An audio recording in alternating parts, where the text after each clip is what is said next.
Compromise বলে যে জিনিসটা সেটা কিন্তু সবসময় সবার সাথে করতে নেই, কারণ কম্প্রোমাইজ আপনার ব্যক্তিত্ব ও মূল্যবোধ দুটোকেই কিন্তু কম করে দেয়। সেক্ষেত্রে কম্প্রোমাইজ নয়, মাঝে মাঝে কঠোর হতে হয়।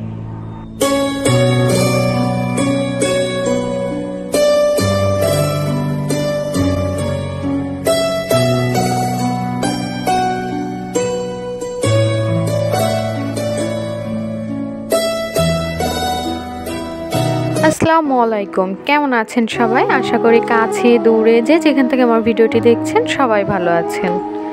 আলহামদুলিল্লাহ, আল্লাহ তাআলার অশেষ রহমতে আমরাও সবাই ভালো আছি। সবাইকে ওয়েলকাম করছি জান্নাতের সুখের নীড়ে আমার নতুন আরও একটি লাইফস্টাইল ব্লগ ভিডিও দেখার জন্য। আমি জান্নাত চলে এলাম আপনাদের মাঝে আমার নতুন দিনের আরও একটি নতুন গল্প কথা নিয়ে। আশা রাখছি আমার অন্যান্য ভিডিওর মতো এই ভিডিওটা আপনাদের সবার কাছে ভালো লাগবে। আমার আজকের ভিডিওটি আমার সব থেকে ভালো লাগা এবং ভালোবাসা জায়গা থেকে শুরু করেছি, আমার রান্নাঘর। আমরা যে সকল গৃহিণীরা রয়েছি আমাদের সারাদিনের সব থেকে বেশিরভাগ সময় কিন্তু রান্নাঘরেই পার করতে হয়। কখনো সকালের নাস্তা রেডি করা, তো দুপুরে খাবার বানানো, আবার বিকালের নাস্তা রেডি করা, তো রাতের খাবার তৈরি করা, সব কিছু মিলিয়ে দিন শেষে আমাদের অধিকাংশ সময় কিন্তু রান্নাঘরটাতেই পার করতে হয়। আর এই রান্নাঘরটা হচ্ছে মেয়েদের আরেকটি ভালো লাগার জায়গা। তো এখানে আমি কথা বলতে বলতে কিন্তু নাস্তা রেডি করে নিয়েছি। মেয়ের বাবা এসেছিল নাস্তা করতে, তো তিনজনে একসাথেই আজকে নাস্তা করে নিয়েছি।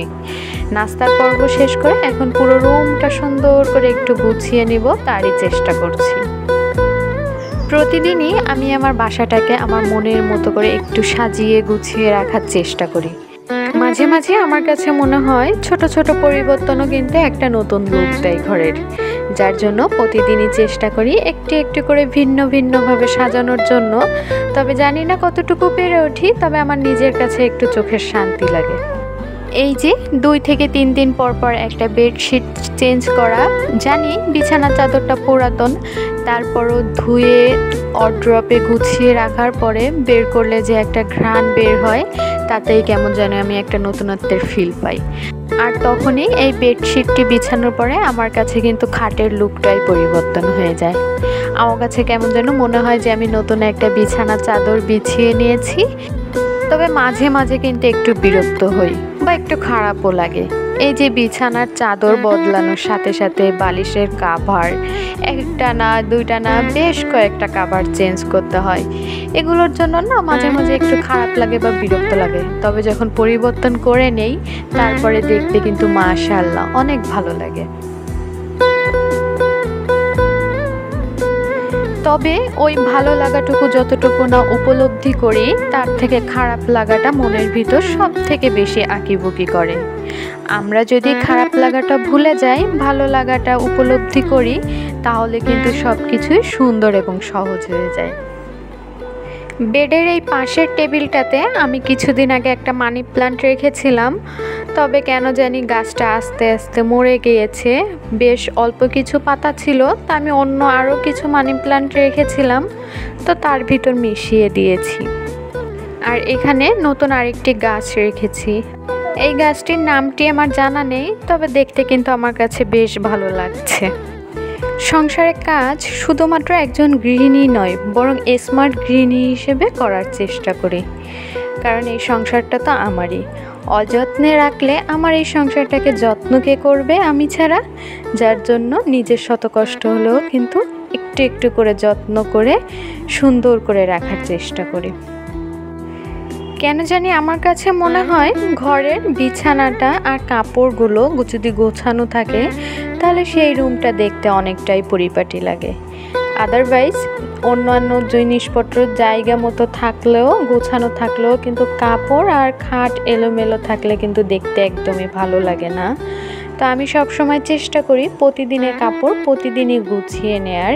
এখানে মেয়ের কিছু কাপড় আছে যেগুলো বেড়াতে গিয়েছিলাম তখন নেওয়া হয়েছিল, তো ওই কাপড়গুলো ধুয়ে দিয়েছিলাম। তো সব কাপড় এখন সুন্দর করে গুছিয়ে নিচ্ছি। বিছানাটা তো আমি আগেই গুছিয়ে নিয়েছি, আর এখন কাপড়গুলো গুছিয়ে নেব। কাপড় যতটা আড়ালে রাখতে পারি ততটাই যেন দেখতে আমার কাছে ভালো লাগে, কেননা কাপড় যতই গুছাই না কেন তারপরেও এলোমেলো ভাবটা যেন আমার কাছে থেকেই যায়।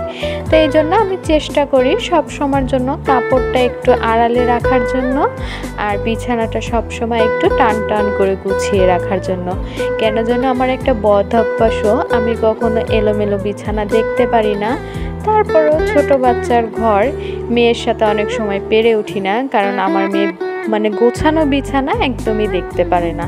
আমি যখনই গুছিয়ে রাখি সে তখনই এলোমেলো করে দেয়। তো সারাদিন মা মেয়ের কিন্তু এইটাই কাজ, আমার ও এলোমেলো করবে আর আমি গুছিয়ে নেব। তো সকালবেলায় একটু একটু করে কিন্তু পুরো রুমটাই যে গুছিয়ে নিয়েছি, আর আপনাদেরকেও কিন্তু এক ঝলক দেখিয়ে দিচ্ছি।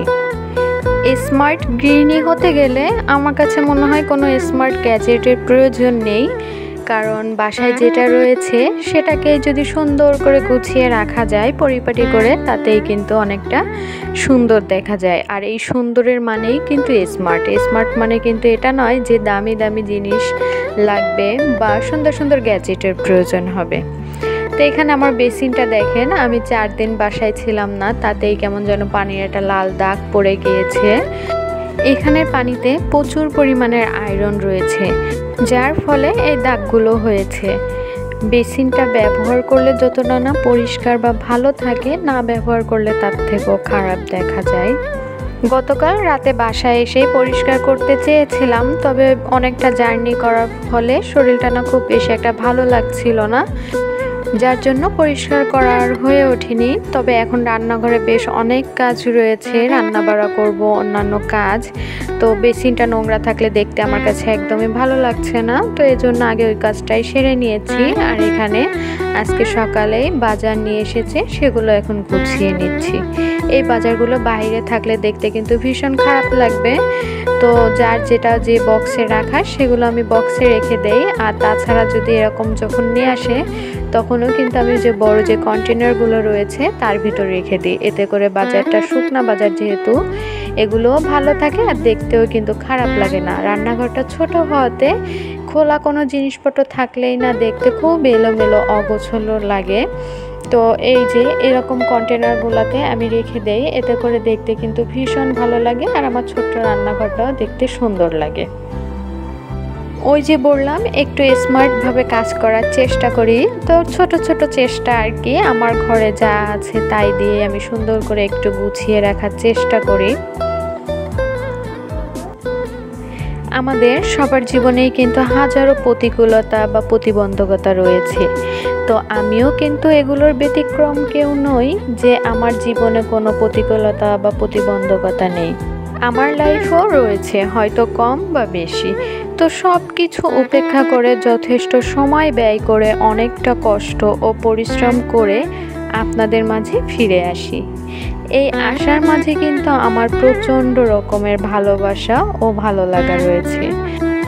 আর এই ভালোবাসা ও ভালো লাগা আরও দ্বিগুণ বেড়ে যায় যখন দেখি আমার কিছু মিষ্টি মিষ্টি আপুরা আমাকে প্রতিনিয়ত কমেন্ট করে। আপুদেরকে বলবো আমি অসংখ্য ধন্যবাদ আমাকে এতটা ভালোবাসা দেওয়ার জন্য।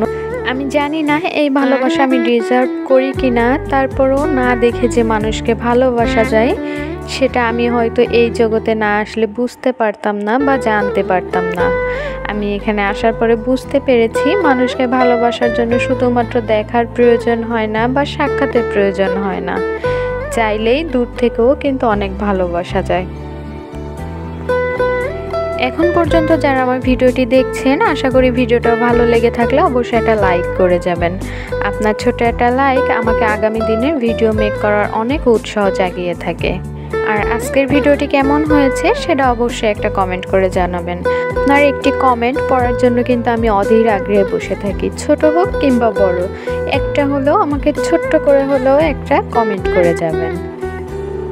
আর যারা আমার চ্যানেলে নতুন রয়েছেন চাইলে আমার চ্যানেলটি সাবস্ক্রাইব করে আমার পাশেই থেকে যেতে পারেন। আর আপনি যদি কাজগুলো অলরেডি করে থাকেন তাহলে আপনাকে অসংখ্য ধন্যবাদ। ভিডিওটা খুব বেশি ভালো লেগে থাকলে চাইলে আপনার ফ্রেন্ডস অ্যান্ড ফ্যামিলির সঙ্গেও শেয়ার করতে পারেন। সকালের নাস্তা করেছি, বেশ অনেকটা সময় পার হয়ে গিয়েছে, এর মাঝে আমার মেয়ের একটু ক্ষুধা লেগেছে, তো ভাবলাম ওকে একটু কর্নফ্লেক্স দিয়ে দিব। তো যেয়ে দেখি যে গরুর দুধ একদমই নেই, তো একটু গুঁড়া দুধ দিয়ে ওকে অল্প একটু কর্নফ্লেক্স ভিজিয়ে দিচ্ছি, খেয়ে নেবে। আর তার পাশাপাশি আমি এখানে কিন্তু দুপুরে রান্নারও ব্যবস্থা করে নিয়েছি। ভাতটা বসিয়ে দিচ্ছি। আজকে ভাত বসানোর সাথে সাথেই কিন্তু আমি কিছু ডিম সিদ্ধ দিব। এক কাজে দুই কাজ হয়ে যাবে, আমার ভাতও হয়ে যাবে আর অপর দিকে কিন্তু আমার ডিমগুলোও সিদ্ধ হয়ে যাবে। আর এতে করে কিন্তু আমার বেশ কিছুটা সময়ও বেঁচে যাবে। তো এখানে লাল শাক ভাজি করার জন্য শাক ভাজিটা আমি অলরেডি বসিয়ে দিয়েছি, আর ডিম তো সিদ্ধ হয়ে যাবে তার মাঝে। আমার ভিডিওতে আপনারা সব থেকে বেশি শাক রান্নাটা দেখতে পাবেন, কারণ আমার বাসায় শাকটা আমার মেয়ে পছন্দ করে খেতে, সেই সাথে মেয়ের বাবা। আর শাক খাওয়া কিন্তু শরীর এবং স্বাস্থ্যের জন্য খুবই উপকার ও ভালো। তো এই সবজিটা কিন্তু আমার বাসায় সব থেকে বেশি চলে। প্রায় 1 দিন থেকে 2 দিন পর পরই কিন্তু আমি শাক রান্না করে থাকি। তো আজকে লাল শাক ভাজি করার পাশাপাশি এখানে পাবদা মাছও ভুনা করব, তো সেটাও আমি বসিয়ে দিচ্ছি। আর ওইদিকে কিন্তু আমার ভাত অলরেডি হয়ে গিয়েছে, সেই সাথে ডিমগুলোও কিন্তু সিদ্ধ হয়ে গিয়েছে। তো আমি এখন এটা তুলে নেব। আর ডিমগুলো দিয়ে ডিম আলুর ডাল রান্না করব আমি, যেটা আমি দিনাজপুর অঞ্চলে থেকে এসেছি, ওইখানে একটি বিখ্যাত খাবার। তো ওখানে বসে খুব বেশি একটা খাওয়া হতো না, তবে এখানে আসার পরে কেমন যেন হঠাৎ করে আমার মনে হলো আজকে যে আমি ওই তরকারিটা একটু রান্না করি। মাঝে মাঝে আমার ওই জায়গাটার কথা ভীষণ মনে পড়ে। তো এখানে রান্না করতে এসে দেখি হঠাৎ করে রসুন বাটা আছে, তবে জিরা বাটাটা শেষ হয়ে গিয়েছে। তো এখন হঠাৎ করে রান্না বসিয়ে দিয়েছি, তার মাঝে যেহেতু জিরা বাটাটা শেষ হয়ে গেছে কি করব, আর শিলপাটাতে অল্প একটু বেটে নিয়েছি। পাবদা মাছটা আমি কখনো ভুনা করিনি, আজকেই প্রথম করেছি। তবে বিশ্বাস করবেন না, পাবদা মাছ ভুনা করে খেতে অসম্ভব মজার। আমি এটা খাওয়ার পরেই তারপরে ভয়েস ওভার দিচ্ছি, যার জন্য বলতে পারছি। আমি সবসময়ের জন্য ছোট মাছ যেভাবে চচ্চড়ি করে পেঁয়াজ বেশি করে দিয়ে টমেটো দিয়ে সবসময় সেভাবেই করে থাকি। তো আজকে হঠাৎ করে কেন যেন মনে হলো যে একটু ভুনা করে দেখি যে খেতে কেমন হয়। তবে মাশাল্লাহ খেতে কিন্তু অসম্ভব মজার হয়েছিল। আপনারা চাইলে এভাবে একদিন ট্রাই করে দেখতে পারেন। তো আমার আজকের ভিডিওটা এই পর্যন্তই। সবার সুস্বাস্থ্য কামনা করে এখানেই বিদায় নিচ্ছি। সবাই ভালো থাকবেন। আল্লাহ হাফেজ। আসসালামু আলাইকুম।